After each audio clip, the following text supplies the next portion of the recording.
භගවතෝ අරහතෝ සම්මා සම්බුද්දස්ස පතිරූප දේශවාසෝච පුබ්බේච කත පුඤ්ඤතා අත්ත සම්මා පනීදිච ඒතං මංගල මුත්තමන්ති.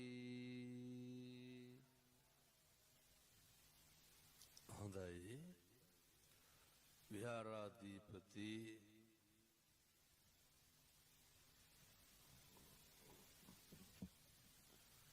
ගෞරවනීය නායක මාහිම්පාණන් වහන්සේ ඇතුළු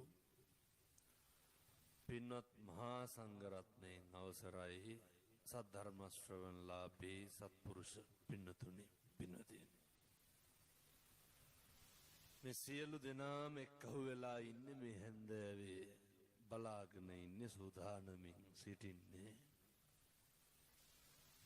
බෞද්ධයෝ හැටියට බුදුහාමුදුරුවෝ දේශනා කරපු ධර්ම මාර්ගයේ හැසිරෙන ජීවත් වෙන මිනිස්සු විදියට අපෙන් කෙරෙන්න ඕන කරන හොඳ යුතුයකමක් කරන්න. අපෙන් කෙරෙන්න ඕන කරන හොඳ ධර්මතාවයක් පිළිපදින්න. මෙහෙම දේශනා කරන්න හේතුව තමයි මේ සංසාරේ පින්නතුනි කවදානම් අය බණහඬ හම්බෙයිද? මේ සංසාරේ කවදා හොම පන්සලක ඉඳගෙන ඉන්න පැහැදිලිද මේ අම්මලාට තාත්තලාට මං කියන එක? මේ සංසාරේ කවදානම් ආය තෙරුවන් වැඩ ඉන්න භූමියක් පස්පා ගන්න හම්බෙයිද මිනිස්සු වෙලා? ඒව හරි දුර්ලභයි.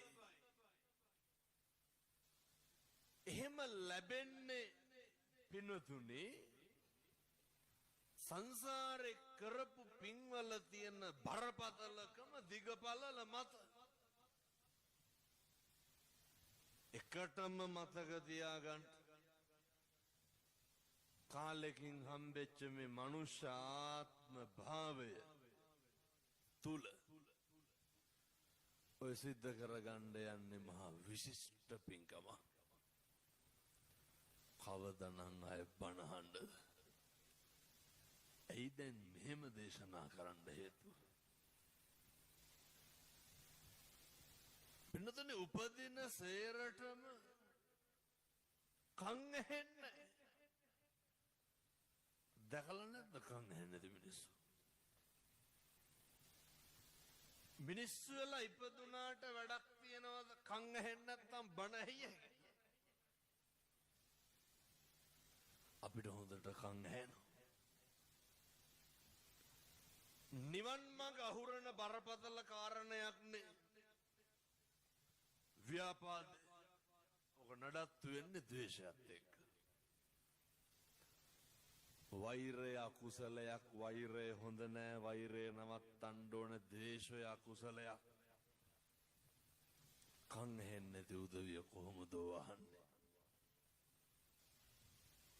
අපිට හොඳට කන් ඇහෙනවා. කන් ඇහෙන්නේ ඇයි? පින්නතුනේ බුදු වෙන්නත් මිනිස්සු වෙලා උපදින්න ඕනනේ. බුදු වෙන්නත් මනුෂ්‍ය ලෝකෙට එන්න එපා. කන් ඇහෙන්නම චතුරාර්ය සත්‍ය අවබෝධ කරගන්න පාරමිතා පුරන්න. වෙන මොකේදද? මේක හරි මේක වැරදි කියලා කොහොමද දැනගන්නේ? ඒ හින්දා අපිට හොඳට කන් ඇහෙනවා. උපදින සේරටම ඇස් පේන්නේ නැහැ.